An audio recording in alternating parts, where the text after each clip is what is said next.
Se nicher, c'est la vie. Si tu fais pas assez de sous, c'est que t'es pas assez niché. Plus t'es niché, plus tu seras visible. Et plus ce sera facile pour toi de régaler tes clients et plus tu auras un business solide. Mais toutes les niches ne se valent pas. Certaines sont saturées, d'autres en déclin. S'ajoute à ça l'IA qui vient foutre le bordel et tu sais maintenant pourquoi il faut qu'on en parle. Hello, je m'appelle Florent Turin, j'aide les devs à s'émanciper et scaler leurs revenus. Et dans cette vidéo, on va découvrir 5 niches en or émergentes, permises par l'IA et comment bien se positionner dessus. Let's go! Premièrement, dev pour vibe coders. Il y a une niche folle à aller chercher chez les vibe coders. Chez les marketeurs sûrement, mais surtout chez les product managers. Les meilleurs PM ont de l'or dans les doigts. Et avec Cursor et Lovable, ils ont le pouvoir de créer des prototypes incroyables. Ils seront pas scalables ou sécurisés, mais ils auront du potentiel. Du coup, plutôt que de leur jeter la pierre, aide-les. Aide-les à construire des bangers à la chaîne. Il leur faut des coachs pour les prompts et la direction, des retours directs pour devenir meilleurs, une méthodologie. Il leur faut des co-builders qui vont challenger l'architecture, qui vont builder les briques techniques qui manquent, qui assemblent les agents et automatisations pour faciliter encore plus leur vie. Et il leur faut des fournisseurs de solutions sur toutes les tâches annexes, la cybersécurité, le knowledge management, le support client, l'IA et tout le tralala. Rendre accessible le dev aux non-dev est un marché incroyable. Complète leurs faiblesses et t'as le business le plus scalable au monde. Pour la simple et bonne raison que si ça marche, ils auront besoin de toi pendant longtemps. Et dans une marée de produits éclatés au sol, qui de mieux que les PM pour réussir un produit? Deuxièmement, le vibe marketing. Waouh. L'acquisition, c'est un problème que toutes les boîtes ont. Et aussi fou que ça puisse paraître, les devs ont réussi une magnifique carte à jouer là-dessus. C'est l'avènement du vibe marketing. À l'ère de l'IA, tous les métiers sont transformés, mais pas tous de la même manière. Là où l'IA permet de fluidifier et simplifier le développement informatique, elle complexifie le développement commercial et marketing. Le fossé entre le marketing traditionnel et celui des agents IA est énorme. Tu peux littéralement multiplier par 100 ta capacité à aller chercher ta cible avec l'IA. Tu as des outils comme Arcades.ai ou Manus qui te permettent de générer des centaines de pubs d'un coup pour tester des messages millimétrés, de l'analyse de marché hyper approfondie ou de constituer des listings de prospects ultra qualifiés par signaux faibles. Bref, il y a des workflows ultra complexes à construire et c'est pas les marketeurs qui vont y arriver de suite. L'opportunité pour les développeurs, c'est de passer de software engineer à go-to-market engineer. Des gros hackers sous stéroïdes IA qui, plutôt que vendre des agents, vont vendre des leads et des clients et créer des workflows complexes personnalisés. Le marketing devient trop technique. Agent IA, automatisation, connexion d'API. Si les devs se font remplacer par l'IA, les marketeurs, eux, se font remplacer par les devs. Si le sujet t'intéresse, je sors une vidéo complète là-dessus, donc abonne-toi pour rien rater. Troisièmement, le coach pour dev. S'il y a bien un marché en transformation, c'est celui des développeurs. C'est pas le seul, mais c'en est un que tu connais bien. Et pour le coup, les développeurs prennent cher. Ils passent d'un Eldorado à un marché en tension. L'IA chamboule tout et beaucoup se retrouvent perdus. Comment je me vends? Qu'est-ce que je vends? Comment je me positionne? Sur quoi je me focalise? En sachant qu'en plus, les juniors n'ont pas les mêmes problèmes que les seniors, et te voilà avec un joyeux bordel. Le paradoxe de cette cacophonie, c'est que c'est une putain d'opportunité pour toi. Les devs vont avoir besoin d'aide pour s'adapter, évoluer et se réinventer. Alors la question, c'est comment les servir? Et la réponse tient en une phrase. Résous tes propres problèmes et apprends aux autres à faire de même. C'est un beau marché sur lequel je crois, puisque je suis moi-même positionné dessus.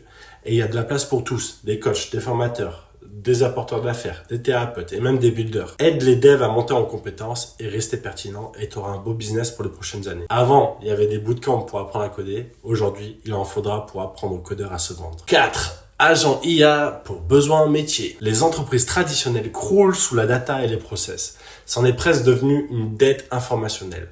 Elles se noient dans leur propre bordel administratif et les équipes vieillissent parce que plus aucun petit jeune veut mettre les mains dans ce foutoir. Elles ont besoin d'ingénieurs qui peuvent upgrader leur système, d'un traducteur entre la tech et le business, entre l'ancien monde et le nouveau. Choisis un secteur d'activité que tu connais bien et développe des agents IA sur leurs besoins métiers. Des assistants IA pour le knowledge management qui centralisent toute la doc éparpillée, des workflows qui automatisent les tâches répétitives que tout le monde déteste et des agents qui connectent les différents outils de la boîte et réduisent la friction. Pas besoin d'être un expert métier ou en machine learning.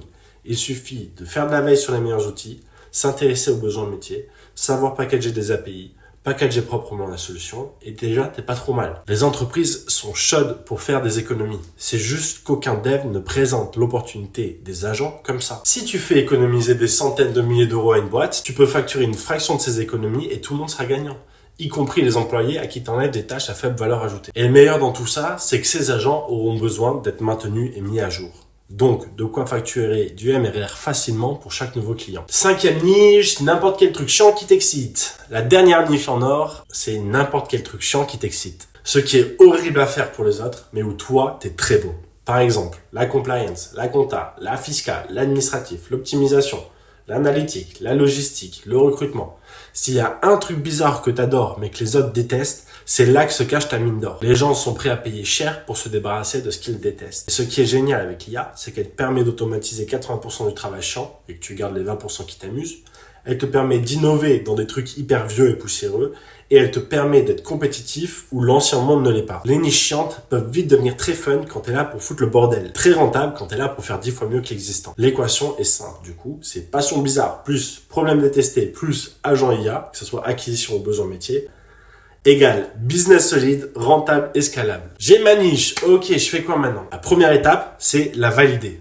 Et pour ça, j'ai créé une petite checklist de validation de niche, c'est sur 20 points. Si t'as moins de 16, il faut que tu retournes bosser. Je te laisse la télécharger en commentaire. Maintenant, disons qu'on a validé notre niche. Ce qu'on veut, c'est devenir une référence. On ne veut pas laisser de place à la chance. On veut dominer cette niche comme personne. On veut être perçu comme la bonne personne à qui parler. Et pour ça, voilà le playbook en 5 petites étapes. Première étape, mind map des problèmes de ma cible. Moi, par exemple, j'ai commencé cette petite mind map de tous les problèmes des développeurs qui veulent devenir de vrais solopreneurs, qui veulent s'émanciper de la vente de temps, qui veulent gagner en liberté et qui veulent ne plus être de simples prestataires mais devenir de vrais entrepreneurs. Ok ? Et j'ai du coup 6 grosses catégories, d'accord ? Positionnement, niche, marché, agir sans validation, offre, vente et acquisition, clarté, méthode, exécution. Donc ça, c'est les gros problèmes, d'accord ? Et pour chaque problème, j'ai listé les sous-problèmes. Donc par exemple, ils savent pas trouver une bonne niche. Ce qu'on est en train de voir dans cette vidéo. Ils ciblent des niches trop larges, concurrentielles, non rentables. Ils ne conscientisent pas les problèmes, ils se lancent des idées. Ne font pas la différence entre vraie douleur et inconfort. Ignorent les signaux faibles, etc., etc. J'ai listé chaque sous-problème de chaque grosse catégorie. Et grâce à ça, ça me donne une vision d'ensemble de tous les problèmes. Et donc, du coup, potentiellement, de choses que je peux résoudre pour mes clients. Donc là, comme vous le voyez, c'est un peu méta, mais la vidéo vous êtes en train de voir, c'est une des solutions à ce problème justement de positionnement de niche et de marché. Une fois qu'on a cette liste bien mappée, quelque part ça doit être très rationnel, d'accord ? Là, pour chacun de ces problèmes, j'ai listé des solutions que j'ai classées par code couleur, ça c'est optionnel, mais c'est pas mal pour s'y retrouver. Et l'idée, c'est que, donc première étape, on mind map les problèmes. Deuxième étape, on va brainstormer des solutions. Donc pour chacun des problèmes, je veux que vous trouviez plusieurs solutions potentielles qui sont plausibles. Et l'idée, c'est qu'on va les mettre ensuite dans cette matrice, comme on a fait là. D'accord ? Cette matrice, c'est high impact, low effort, high effort. L'idée, ça va être de mapper les solutions qui ont le plus grand impact pour notre business et qui demandent potentiellement le moins d'efforts. Donc ça, on se retrouve avec une matrice un peu comme ça, d'accord ? Ici, en haut à gauche, du coup, c'est les trucs qui ont beaucoup d'impact, qui demandent peu d'efforts. Donc par exemple, la checklist de validation de la niche, checklist de l'offre irrésistible, je t'offre ta roadmap. Donc bref, tout ce qui est checklist, etc., c'est quand même assez simple à faire. Versus les AAA, ce que j'appelle les AAA, c'est assets ou actifs ambitieux atomisables. L'idée, c'est qu'on veut prendre des gros chantiers, on va dire, des gros assets qui apporteraient beaucoup de valeur. Moi, par exemple, la formation Nerds, ça a un impact énorme. Donc, c'est mon accompagnement, d'accord ? Et derrière l'accompagnement, il y a une formation qui théorise tout ça. La formation, si je la fais, je sais qu'elle a un impact énorme sur mon business, mais elle demande aussi beaucoup d'efforts. Et donc, l'idée de ces AAA, c'est justement les sélectionner et les atomiser pour en faire des plus petits lead magnets. Par exemple, une formation, c'est facile à atomiser. Des SaaS, ça peut être plus dur, mais des agents très complexes, mais vous créez des petits agents et le macro-agent qui va au-dessus, etc., etc. L'idée, c'est vraiment d'atomiser les trucs gros parce qu'en fait, tout ce qui va être là, ça va être plutôt de l'ordre des lead magnets, donc des choses qui vont attirer des clients à nous, mais tout ce qui est des AAA, donc ces actifs ambitieux atomisables, ils vont servir surtout à faire de nous des références. Donc, une fois qu'on a mappé tout ça, ce qu'on veut, c'est commencer à faire cette roadmap un petit peu circulaire de notre écosystème avec, première phase, les choses qui sont importantes à faire au début, en priorité. Et ensuite, l'idée, ça va être de conscientiser de quoi vous avez besoin.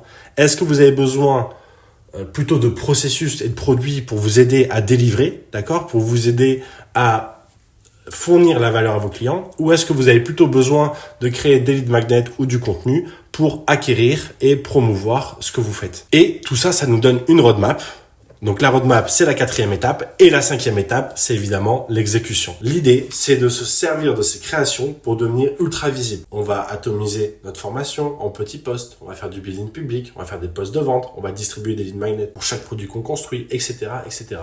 Chaque produit que tu construis te donne de la matière publicitaire. Le seul truc important, c'est de bien rester focus sur ta niche.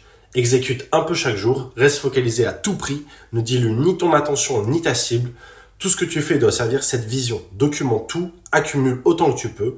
C'est pas le plan le plus simple, mais c'est le seul qui va te permettre de devenir inévitable, de traverser les tumultes de l'IA et devenir une référence sur ta niche. Good luck! Si cette vidéo t'a plu, détruis le bouton like et abonne-toi si c'est pas déjà fait, enfoiré. Et si jamais tu as besoin de moi pour mettre tout ça en place ou vérifier ta niche, appelle-moi en cliquant sur le lien ci-dessous.